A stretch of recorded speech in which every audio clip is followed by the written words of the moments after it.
Hello everyone, welcome to maths classes by KV teacher. बच्चों, आज इस वीडियो में हम 7th क्लास मैथ्स की एक्सरसाइज 7.2 स्टार्ट करने वाले हैं और जो कॉन्सेप्ट इस एक्सरसाइज में कवर हुआ है that is criteria for congruence of triangles. Triangles जब कॉन्ग्रुएंट होते हैं तो हमने देखा उनकी कॉरेस्पॉन्डिंग साइड्स और कॉरेस्पॉन्डिंग एंगल्स इक्वल होते हैं, लेकिन अगर आपको दो ट्रायंगल्स को कॉन्ग्रुएंट प्रूव करना है तो जरूरी नहीं है कि आप उनके all three angles and all three sides को इक्वल प्रूव करें। उसके कुछ स्पेसिफिक क्राइटेरियाज हैं जिसकी वजह से ट्रायंगल्स हमारे कॉन्ग्रुएंट होते हैं। तो चलिए पहले आपको सभी क्राइटेरियाज बता देते हैं, then we will move to the exercise. सबसे पहला क्राइटेरिया है हमारा SSS, बोले तो साइड साइड साइड। अगर दो ट्रायंगल्स हैं आपके पास और दोनों की all three sides are equal, आपको दी गई है, मान लीजिए दो ट्रायंगल्स हैं, ये एक का नाम है PQR और ये है आपका ABC। आपको दे दिया जाए कि साइड PQ इक्वल है AB के, QR साइड इक्वल है BC के और PQR जो थर्ड साइड है ये इक्वल है AC के। तीनों साइड इक्वल है कॉरेस्पॉन्डिंगली, तो एंगल्स के बारे में कुछ नहीं कहा गया, लेकिन स्टिल ये दोनों ट्रायंगल्स कॉन्ग्रुएंट होंगे। आप लिखेंगे ट्रायंगल PQR कॉन्ग्रुएंट है ट्रायंगल ABC के, बिकॉज SSS हमारा एक कॉन्ग्रुएंसी का क्राइटेरिया है। अगर दो ट्रायंगल्स में तीनों साइड्स इक्वल हो जाए आपस में तो वो दोनों ट्रायंगल्स कॉन्ग्रुएंट होते हैं, एंगल्स उनके बाय डिफॉल्ट इक्वल हो जाते हैं। क्लियर है? एक चीज ध्यान रखिएगा, एंगल एंगल एंगल ये कोई क्राइटेरिया नहीं होता दो ट्रायंगल्स को कॉन्ग्रुएंट करने का। अगर आपको कभी क्वेश्चन में दिया जाए कि दो ट्रायंगल्स हैं, मान लीजिए PQR और ABC, इसमें ABC एंगल P जो है वो 100 डिग्री है, ये 50 है, ये 30 है, 180। यहाँ पर भी ये 100 और ये 50, ये 80। और पूछा जाए कि क्या दोनों ट्रायंगल्स कॉन्ग्रुएंट होंगे? बिल्कुल नहीं होंगे, क्योंकि A angle angle angle congruency का क्राइटेरिया है ही नहीं। ऐसे भी ट्रायंगल्स हैं जिनके तीनों एंगल सेम होते हैं लेकिन देखने में वो बिल्कुल डिफरेंट होते हैं, कॉन्ग्रुएंट नहीं होते। ओके, तो ध्यान रखेंगे SSS क्राइटेरिया है, साइड्स इक्वल होने से ट्रायंगल कॉन्ग्रुएंट होते हैं, लेकिन तीनों एंगल्स इक्वल होने से ट्रायंगल हमारे कॉन्ग्रुएंट नहीं होते हैं। तो सबसे पहला क्राइटेरिया हमने ये देखा SSS। सेकेंड क्राइटेरिया है हमारा SAS, यानी कि साइड एंगल साइड। अगर किसी ट्रायंगल की दो साइड्स आपस में इक्वल है, मान लीजिए दो ट्रायंगल्स हैं आपके LMN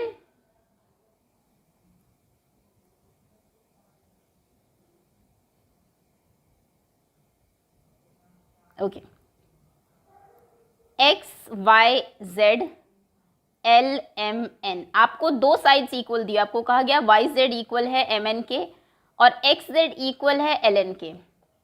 दो साइड्स इक्वल है SS और इनके बीच का एक एंगल इक्वल है। ध्यान रखिएगा, एंगल जो है SAS में वो हमेशा साइड्स के बीच में होना चाहिए। अगर आपको ये दिया हुआ है एंगल XL के इक्वल है और ये दोनों साइड्स इक्वल है तो ये ट्रायंगल्स कॉन्ग्रुएंट नहीं होंगे। लेकिन अगर ये दो साइड्स इक्वल और उनके बीच का एंगल, यानी कि angle Z equals to angle N है, YZ इक्वल्स टू MN, ये वाली side XZ equals to LN और थर्ड एंगल जो इनके बीच का एंगल है Z इक्वल्स टू N, ये दो एंगल्स भी इक्वल है, तो ये दोनों ट्रायंगल आप कह सकते हैं कि XYZ जो ट्रायंगल है आपका वो कॉन्ग्रुएंट है ट्रायंगल LMN के। ओके, ध्यान रखिएगा SAS का मतलब है बीच वाला एंगल ही होना चाहिए, ASS या फिर SSA नहीं हो सकता है। ओके, ये सेकेंड क्राइटेरिया। थर्ड पर आते हैं। थर्ड क्राइटेरिया है हमारा एंगल साइड एंगल, यानी कि दो एंगल्स इक्वल है और एक साइड इक्वल है उनके बीच की साइड। यानी कि सपोज करिए ये दो ट्रायंगल्स हैं आपके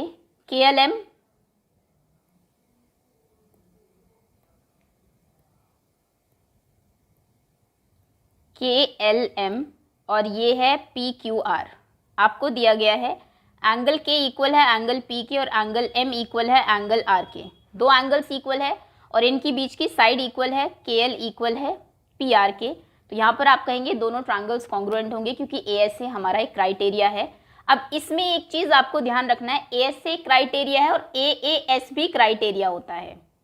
इसमें जरूरी नहीं है कि जो साइड आपकी इक्वल हो वो हमेशा ट्रायंगल्स के बीच में ही हो, एंगल्स के बीच में ही हो। अगर आपको दो एंगल्स इक्वल दिए हैं, K P के इक्वल है, M R के इक्वल है और साइड इन दोनों के बीच वाली साइड नहीं है, साइड LM और क्यू आर इक्वल है तो भी ये दोनों ट्रायंगल्स कॉन्ग्रुएंट होंगे। रीजन क्या है? अगर समझ में आता है तो ठीक है, अदरवाइज आप वैसे भी याद कर सकते हैं इसको कि AAS भी एक हमारा कॉन्ग्रुएंसी का क्राइटेरिया होता है। अगर दो एंगल्स इक्वल है, मान लीजिए ये 50 है, ये भी 50 है, ये 30 है, ये भी 30 है, अगर दो ट्रायंगल्स में दो एंगल्स इक्वल हो गए तो थर्ड एंगल अपने आप ही इक्वल हो जाता है। ये देखिए तीनों का सम 180 है, अगर ये 50 30 80 हो गया तो इसको 100 होना पड़ेगा, 50 30 80 ये भी 100।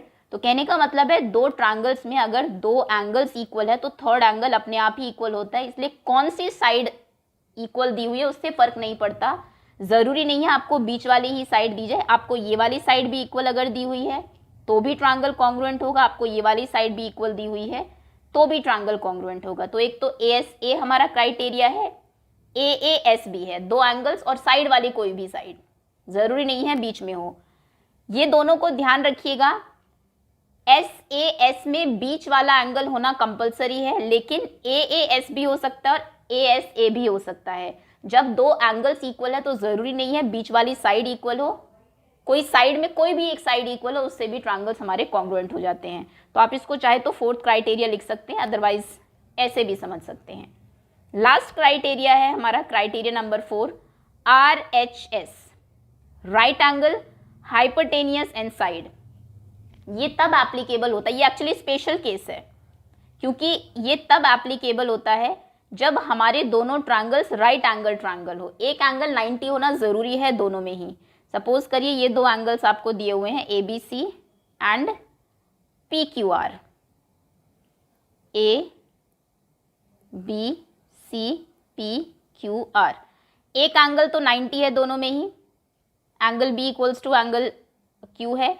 उसके बाद हाइपोटेनियस इक्वल है, यानी कि AC इक्वल दी हुई है PR के, और उसके बाद इन दोनों में से कोई भी एक साइड इक्वल आपको दे दी गई, PQ इक्वल हो AB के या फिर BC इक्वल हो QR के, कोई भी एक साइड अगर इक्वल है तो ये दोनों ट्रायंगल्स कॉन्ग्रुएंट हो जाएंगे RHS की वजह से। ध्यान रखिएगा इसको, आप यहाँ पर दो साइड्स इक्वल है और एक एंगल इक्वल है, लेकिन इसको आप SAS नहीं लिख सकते क्योंकि ये एंगल इनके बीच वाला नहीं है। अगर ये एंगल इक्वल होता, आपको P एंगल A के इक्वल दिया होता तो आप SAS लिखते, लेकिन अगर आपको एक एंगल 90 दिया हुआ है तो इसका जब आप रीजन लिखेंगे, जब आपसे पूछा जाएगा ये ट्रायंगल्स किस क्राइटेरिया की वजह से कॉन्ग्रुएंट है, तो आप लिखेंगे RHS। ओके, ये हमारे क्राइटेरियाज हैं। एक बार फिर से मैं रिवाइज करा देती हूँ। अगर दो ट्रायंगल्स की तीनों साइड्स आपस में इक्वल है तो सबसे पहला क्राइटेरिया SSS, तीनों साइड आपको दे दी जाएगी। सपोज करिए 2 सेंटीमीटर 2 सेंटीमीटर, 5 सेंटीमीटर 5 सेंटीमीटर, उसके बाद 9 सेंटीमीटर 9 सेंटीमीटर। क्वेश्चन पूछेगा दोनों ट्रायंगल्स कॉन्ग्रुएंट हैं, इनका क्राइटेरिया क्या है कॉन्ग्रुएंसी का, तो आप कहेंगे SSS, क्योंकि ये हमारा सबसे पहला क्राइटेरिया होता है। दो ट्रायंगल्स में अगर तीनों साइड्स इक्वल है तो फिर वो कॉन्ग्रुएंट होते हैं। दूसरा है हमारा SAS, साइड एंगल साइड या फिर एंगल साइड एंगल। दो साइड और बीच वाला एंगल होना कंपलसरी है, तब भी कॉन्ग्रुएंट होते हैं। दो एंगल और बीच वाली साइड हो तो SAS होगा। दो एंगल और कोई साइड में साइड हो, मान लीजिए दो एंगल है और थर्ड साइड ये वाली इक्वल है, तो भी ट्रायंगल कॉन्ग्रुएंट होते हैं, लेकिन फिर उनका क्राइटेरिया ASA नहीं होता, AAS होता है। ओके, और लास्ट में RHS, एक राइट एंगल इक्वल हो, दोनों ट्रायंगल्स में एक एंगल राइट एंगल हो, हाइपोटेनियस इक्वल हो और एक कोई भी साइड इक्वल हो, तो भी ट्रायंगल्स कॉन्ग्रुएंट होते हैं due to RHS criteria. Okay, चलिए अब एक्सरसाइज पर चलते हैं। जैसे भी क्वेश्चंस आएंगे वहां पर और डिटेल में इस कॉन्सेप्ट को हम लोग समझेंगे। एक्सरसाइज 7.2, सबसे पहला क्वेश्चन है, which congruence criteria do you use in the following. इन केसेस में आप कौन सा क्राइटेरिया यूज करेंगे कॉन्ग्रुएंसी का। AC इक्वल है DF के, AC जो साइड है ये इक्वल है DF के, AB इक्वल है DE के, AB ये साइड इक्वल है DE के, और थर्ड साइड BC इक्वल है, ये थर्ड साइड इक्वल है EF के। तीनों साइड्स इक्वल है, इसलिए ABC ट्रायंगल DEF के कॉन्ग्रुएंट है। कॉन्ग्रुएंट है, इसका रीजन क्या है, इसका क्राइटेरिया है SSS। आपको सिर्फ क्राइटेरिया लिखना है क्योंकि तीनों साइड्स यहाँ पर इक्वल दी हुई है। नेक्स्ट, ZX इक्वल है RP के, ZX ये वाली साइड इसके इक्वल है, RQ इक्वल है ZY के, RQ इक्वल है ZY के, और थर्ड में आपको एंगल दिया हुआ है PRQ, PRQ R सेंटर में, और ये Z ये वाला एंगल। तो देखिए दो साइड्स इक्वल है और बीच वाला एंगल इक्वल है, सिमिलरली टू साइड्स एंड उन दोनों के बीच में जो एंगल है तो यहाँ पर क्या क्राइटेरिया होगा हमारा, side angle side, SAS। Next 1 mark का क्वेश्चन है, ज़्यादा एक्सप्लेनेशन की इसमें ज़रूरत है ही नहीं। एंगल MLN, L सेंटर में है तो यानी कि एंगल L की बात हो रही है, G सेंटर में, ये G के इक्वल है, L एंगल G के इक्वल है, M एंगल F के इक्वल है, F के इक्वल है, और थर्ड ML, ये जो बीच वाली साइड्स हैं दोनों एंगल की, ये इक्वल है FG इनके बीच वाली साइड की, तो दोनों ट्रायंगल्स कॉन्ग्रुएंट हो गए। रीजन क्या है, रीजन है यहाँ पर एंगल साइड एंगल, दो एंगल्स और उनके बीच वाली साइड। नेक्स्ट EB इक्वल है DB के, EB ये वाली जो साइड है आपकी हाइपोटेनियस यानी कि इस वाले ट्रायंगल की, इसके हाइपोटेनियस के, AE ये वाली साइड इक्वल है BC के, यहाँ पर उन्होंने खुद लगाया भी हुआ है साइन, और थर्ड एंगल्स हमारे 90 डिग्री है। ट्रायंगल्स कॉन्ग्रुएंट हो गए। रीजन क्या है, रीजन है RHS, राइट एंगल, एक राइट एंगल है, एक हाइपोटेनियस है और एक कोई भी हमारी साइड्स हैं, that is why these two triangles are congruent. Okay, criteria अगर आपको अच्छे से समझ में आ गए हैं तो फिर आंसर देना इजी ही है। अगले क्वेश्चन पर आते हैं। You want to show that ART जो ये आपका ट्रायंगल है ये कॉन्ग्रुएंट है PEN के, आपको ये शो करना है। If you have to use SSS criteria, आपको साइड का क्राइटेरिया यूज करना है, यानी कि तीनों साइड्स को इक्वल करने हैं, तो आपको क्या शो करना पड़ेगा। अगर हमें SSS यूज करना है तो AR इक्वल होनी चाहिए PE के, क्योंकि तीनों साइड इक्वल करनी है। RT इक्वल होनी चाहिए EN के, कॉरस्पॉन्डिंगली इक्वल होनी चाहिए, ध्यान रखिएगा। और थर्ड साइड AT इक्वल होनी चाहिए PN के, यानी कि ये साइड इसके, ये साइड इसके, और ये थर्ड साइड इस थर्ड साइड के इक्वल अगर होगी तो SSS से ये दोनों ट्रायंगल्स कॉन्ग्रुएंट होंगे। सेकेंड पार्ट है इसका, if it is given that angle T equal angle N, T angle जो है ये N के इक्वल है, एक एंगल ऑलरेडी आपको इक्वल दिया हुआ है और आपको SAS क्राइटेरिया यूज करना है, तो यानी कि SAS में क्या होता है, बीच वाला एंगल होना चाहिए, इसकी दोनों साइड वाली जो साइड्स हैं वो हम लोग इक्वल करेंगे, यानी कि T इक्वल हो गया N के, T इक्वल हो गया है N के। अब बाकी कौन सी साइड है, AT किसके इक्वल होगी, ओके इन्होंने RT पूछा हुआ है पहले, RT ये वाली साइड इक्वल होगी EN के, RT EN के, RT EN। नेक्स्ट PN किसके इक्वल होगी, PN यानी कि ये वाली साइड ये इक्वल होगी AT के, PN AT। Okay, next it is given that AT equals to PN, last case में आपको AT और PN इक्वल दिए हुए हैं, यानी कि ये साइड इसके इक्वल है। You have to use ASA यानी कि आपको साइड वाले दोनों एंगल्स जो हैं वो इक्वल करने हैं। ASA का मतलब बीच वाली साइड और उसके दोनों साइड में जो एंगल्स हैं, तो ये जो साइड है आपकी 18 के साइड में एंगल A और T है, तो यानी कि एंगल A जो है आपका वो इक्वल होना चाहिए एंगल P के, A कॉरस्पॉन्डिंग है ना P के, और एंगल T इक्वल होना चाहिए आपका एंगल N के। चाहो तो आप पूरे नाम भी लिख सकते हो, A का नाम आप RAT EPN, angle RAT equal होना चाहिए एंगल EPN। वैसे ये भी आंसर एक्सेप्टेबल है, बट अगर आपकी टीचर कहती है कि एंगल के नाम में तीनों वर्टिसेस आपके होने चाहिए तो फिर आप ऐसे लिखेंगे एंगल T, इसका नाम आप कैसे लिखेंगे ATR, ये इक्वल होगा PNE के, एंगल PNE। ओके, चलिए आगे आते हैं। Next question, you have to show that triangle AMP, ये वाला जो ट्रायंगल है आपका, आपको प्रूव करना है कॉन्ग्रुएंट है AMQ के, इसके ये ट्रायंगल इधर वाला आपको इधर वाले ट्रायंगल के इक्वल प्रूव करना है। In the following proof supply the missing reason, यहाँ पर आपको रीजन देने हैं हर चीज के। देखिए जब भी आप ट्रायंगल्स को कॉन्ग्रुएंट करते हैं तीन चीजें आपको चाहिए, या तो तीनों साइड हो, दो एंगल एक साइड हो, या फिर एक एंगल दो साइड हो। और जब भी आप लिखते हैं कोई भी चीज, आपने लिखी कि PN इक्वल है QM के, आपको कैसे पता PM इक्वल है QM के, क्योंकि ये दिया हुआ है आपको फिगर में। देखिए यहाँ पर क्वेश्चन में दो लाइंस और दो लाइंस लगाई गई है, इसका मतलब ये इक्वल है, तो आप लिखेंगे रीजन क्या है, क्यों इक्वल है, क्योंकि ये गिवन है। यहाँ पर आप रीजन में लिखेंगे गिवन।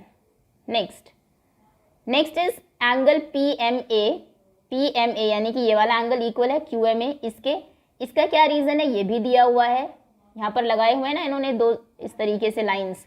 थर्ड AM इक्वल है AM के, देखिए AM को AM के इक्वल कोई कहेगा नहीं आपको, ये आपको दिखाई दे रहा है, लाइन खुद के इक्वल तो होगी ही। AM के क्यों इक्वल है, क्योंकि ये दोनों ट्रायंगल में कॉमन है। जब भी कभी आपको अक्सर ये एक रीजन होता है हमारा कॉन्ग्रुएंसी में, दो ट्रायंगल्स इस तरीके से मिलते हैं जहां पर उनकी एक कोई भी साइड कॉमन होती है। तो थर्ड आपने लिखा एम एम है, एम एम के इक्वल है क्योंकि एम इसकी भी एक साइड है और इस वाले ट्रायंगल की भी एक साइड है और ये खुद के इक्वल तो होगी ही। तो हमें दोनों ट्रायंगल में एक और चीज इक्वल मिल गई, एक और लाइन जो है वो इक्वल मिल गई, तो दोनों ट्रायंगल हमारे कॉन्ग्रुएंट हो गए। कॉन्ग्रुएंसी का रीजन क्या है? रीजन में देखिए दो साइड्स हैं आपकी और उनके बीच वाला एंगल है, यानी कि S A S, side angle side. Okay, next आगे है आपका एबीसी ट्रायंगल है, उसमें ए 30 है, बी 40 है, सी 110 है।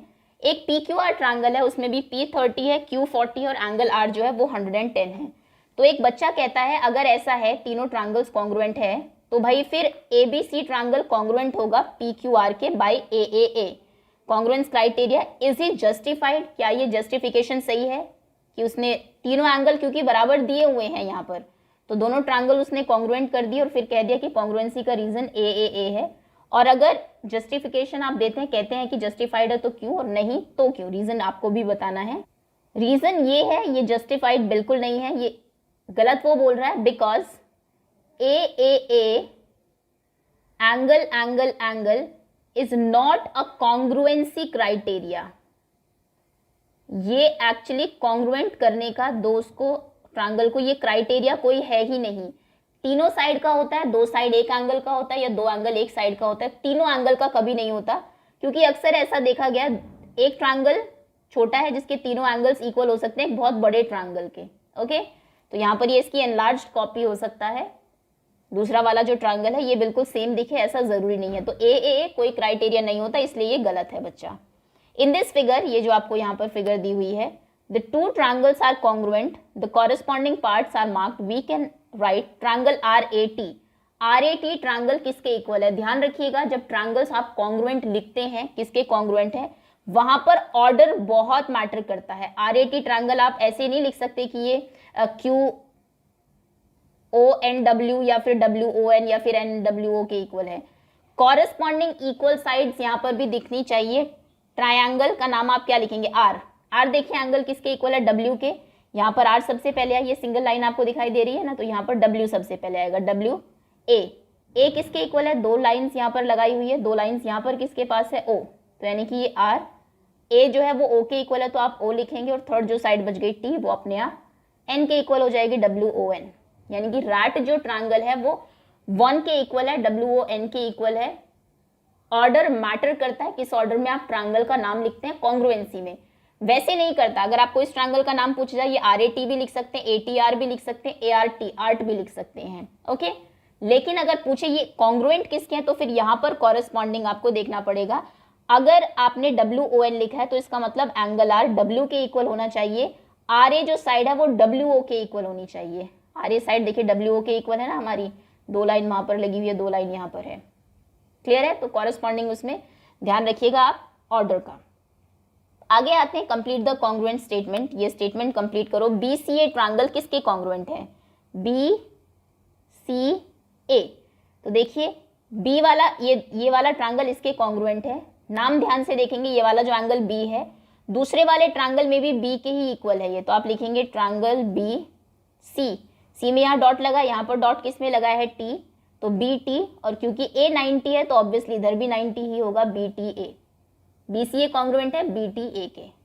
QRS, Q में सिंगल लाइन लगी है, यहाँ पर सिंगल लाइन किस में है? T में, तो आप लिखेंगे ट्रायंगल TR। R में डबल लाइन लगी है, यहाँ डबल लाइन किस में है? P में, सो TPS, S लास्ट में है, S में डॉट है, यहाँ पर Q में डॉट है तो आप Q लास्ट में लिखेंगे। QRS कॉन्ग्रुएंट है ट्रायंगल TPQ के। Okay, next, in a square sheet draw two triangles of equal area such that the triangles are congruent। दो ट्रायंगल ड्रॉ करिए ऐसे, एक बार इक्वल एरिया हो दोनों के, जिससे कि वो कॉन्ग्रुएंट हो, और ट्रायंगल्स जो कॉन्ग्रुएंट ना हो लेकिन एरिया इक्वल हो। So this you have to do. ये रफ फिगर आप बना लेंगे, इसको एग्जाम पॉइंट ऑफ व्यू से आपको प्रिपेयर करने की जरूरत नहीं है। देखिए दो ट्रायंगल्स ऐसे ड्रॉ कर लीजिए जब वो कहे कॉन्ग्रुएंट हो। राइट एंगल ट्रायंगल बना लीजिए, ये साइड 5 5 4 4 3 3 बिल्कुल सेम साइज की। दोनों ट्रायंगल्स के एरिया इक्वल होंगे क्योंकि ऑब्वियसली बिल्कुल देखने में एक जैसे हैं। ये अगर आप ग्राफ पेपर पे करेंगे या फिर पेपर जिसके ऊपर ब्लॉक्स होते हैं तो वहां पर आप ज़्यादा अच्छे से कर पाएंगे। फिर एक ट्रायंगल ऐसे बनाइए जिसमें इतने ब्लॉक्स आते हो, दूसरा ट्रायंगल इस तरीके से बनाइए जिसका एरिया इक्वल हो लेकिन वो बिल्कुल कॉन्ग्रुएंट ना हो। Draw rough sketch of triangle such that they have 5 pair of congruent parts but still the triangle are not congruent. 5 equal side होनी चाहिए दोनों ट्रायंगल्स में, लेकिन फिर भी कोई क्राइटेरिया उन पे फिक्स ना होता। देखिए कैसे करेंगे। मान लीजिए एक ट्रायंगल ये है आपका, इसका नाम है LMN। ओके, रफ फिगर बनानी है आपको। ये एंगल 90 डिग्री है, उसके बाद M जो एंगल है ये 30 डिग्री है, और मान लीजिए N एंगल 60 डिग्री है। 60, 30, 90 और 90 180। ठीक है, दूसरा ट्रायंगल आप बनाइए ऐसे। ये आपका सेकेंड वाला ट्रायंगल है, इसका नाम है PQR। ओके, यहाँ पर Q 90 डिग्री है, ये वाला एंगल आपका 60 डिग्री है, ये वाला एंगल आपका 30 डिग्री है। देखिए तीनों एंगल्स इक्वल है। उसके बाद ये जो साइड है आपकी MN, ये वाली साइड इक्वल है इस वाली साइड के, और ये जो साइड है आपकी ML ये इक्वल है इस साइड के। अब ध्यान से देखिए, पहला क्राइटेरिया SSS होता है। SSS आप इसमें नहीं लगा सकते बिकॉज थर्ड साइड इक्वल नहीं है।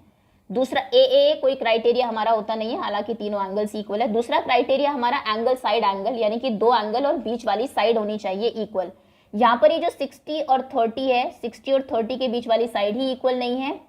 सिमिलरली 30 90 है, लेकिन 30 और 90 वाली जो साइड है बीच में, यहाँ पर दो लाइन्स है, यहाँ पर सिंगल लाइन है, ये भी इक्वल नहीं है, तो वो वाला क्राइटेरिया भी नहीं लग सकता। साइड एंगल साइड, ये हमारा एक और क्राइटेरिया है। साइड्स दो इक्वल हो, है बिल्कुल, ये वाली साइड इसके इक्वल है, ये वाली साइड इसके इक्वल है, लेकिन इनके बीच का एंगल भी इक्वल होना चाहिए। इसके इन दोनों साइड के बीच का एंगल 90 और इन दोनों एंगल के बीच का एंगल 30 है, एंगल इक्वल नहीं है। लास्ट क्राइटेरिया है हमारा RHS, एक एंगल राइट एंगल हो, बिल्कुल है। हाइपोटेनियस इक्वल होनी चाहिए। हाइपोटेनियस 90 के सामने वाली साइड होती है, नहीं है, ये तो किसी के इक्वल है ही नहीं, तो यानी कि कोई भी क्राइटेरिया नहीं लग रहा है, हालांकि 5 चीजें इक्वल है दोनों ट्रायंगल्स में। Okay, next, if triangle ABC and PQR are to be congruent, अगर इन दोनों ट्रायंगल्स को कॉन्ग्रुएंट होना है, name one additional pair of corresponding part, which criteria did you use. तो एक और बताइए कौन सी साइड आप इक्वल करेंगे ताकि ये कॉन्ग्रुएंट हो जाए। एक ही चीज बतानी है। देखिए यहाँ पर ये वाला एंगल 90 है, ये 90 है, ये एंगल C इसके बराबर है, तो थर्ड अगर आप इनके बीच की एक साइड इक्वल कर दे, BC इक्वल कौन सी साइड कर दे, RQ। सो थर्ड क्राइटेरिया हमें एक जो चाहिए, one more additional pair of corresponding part, that is BC should be equals to QR। अगर BC QR के इक्वल हो जाए तो क्राइटेरिया हम लगा सकते हैं, ट्रायंगल्स कॉन्ग्रुएंट हो जाएंगे। BCA कॉन्ग्रुएंट हो जाएगा ट्रायंगल QC के इक्वल है R, और थर्ड P, QR P के किस रीजन से, एंगल साइड एंगल से, क्योंकि दो एंगल इक्वल है और उनके बीच की एक साइड इक्वल है। Okay, next question, explain why ABC triangle, ये इंपॉर्टेंट क्वेश्चन है क्योंकि 2 मार्क का क्वेश्चन एक इसमें से आता है, ये क्वेश्चन 2 मार्क का बन सकता है, बाकी सभी आपके 1-1 मार्कर्स हैं इसमें। ABC ट्रायंगल क्यों कॉन्ग्रुएंट है FED के, आपको एक्सप्लेन करना है प्रॉपर, यानी कि 3 चीजें लिखनी पड़ेगी दोनों ट्रायंगल्स में। इस क्वेश्चन के आंसर को लिखने का एक प्रॉपर तरीका होता है। सबसे पहले आप ट्रायंगल के नाम लिखेंगे, in triangle ABC and triangle DEF, हम इन दोनों ट्रायंगल में देख रहे हैं, कॉमा आप लगाएंगे, उसके बाद जो चीजें इक्वल है वो नीचे लिखेंगे। सबसे पहले आप लिखेंगे एंगल B इक्वल है एंगल E के, एंगल B इक्वल है एंगल E के। रीजन क्या है, दिया हुआ है, तीनों ही चीजें दी हुई है। उसके बाद एंगल A इक्वल है एंगल F के, angle E equal angle F, ये भी गिवन है, आपको दिया हुआ है। थर्ड हमें दिया है BC जो साइड है ये इक्वल है DE के, ये भी गिवन है। तो ट्रायंगल्स हमारे 3 चीजें आपको इक्वल मिल गई। हालांकि जो 2 एंगल्स इक्वल है उनके बीच वाली साइड इक्वल नहीं है, लेकिन ये मैंने आपको बताया था एंगल्स में ऐसा जरूरी नहीं होता। AAS भी एक क्राइटेरिया हमारे पास होता है, एंगल एंगल और कोई साइड में एक साइड अगर इक्वल हो, तो यहाँ पर 2 एंगल्स इक्वल है और थर्ड साइड इक्वल है हमारी, जो इन दोनों के बीच में नहीं है, बट स्टिल ट्रायंगल्स कॉन्ग्रुएंट होंगे। ट्रायंगल का नाम बहुत ध्यान से रखिएगा, BAC। BAC किसके कॉन्ग्रुएंट है, B के इक्वल कौन सा एंगल था, E, तो EF, ट्रायंगल EF, और थर्ड क्या बच गया, EFD। रीजन क्या है, AAS। ASA आप नहीं लिखेंगे, एंगल साइड, या फिर ASA भी लिख सकते हैं, क्योंकि कई बार टीचर आपकी मान लेती है कि दो एंगल्स अगर इक्वल है तो थर्ड अपने आप इक्वल होने वाला है, ये वाला बाय एंगल सम प्रॉपर्टी, तो इन दोनों के बीच वाली साइड इक्वल है, तो ASA भी आप लिख सकते हैं। बट कई बार टीचर इस पर ऑब्जेक्शन करती है कि थर्ड एंगल आपने प्रूव नहीं किया, इसलिए आप नहीं लिख सकते, तो कोई प्रॉब्लम नहीं है, AAS भी चल जाएगा। क्लियर है? ये आपने इसको प्रूव कर दिया। That's all students. इसी के साथ आपकी एक्सरसाइज और आपका चैप्टर दोनों फिनिश होते हैं। होपफुली कॉन्ग्रुएंसी का जो कॉन्सेप्ट है वो आपको अच्छे से समझ में आया होगा। ये फर्दर क्लासेस में भी बहुत यूज होने वाला है। अगर इस चैप्टर से मैं बताऊं जो इंपॉर्टेंट चीजें आपको याद रखनी है, क्राइटेरिया जरूर याद रखिएगा कॉन्ग्रुएंसी के क्या होते हैं।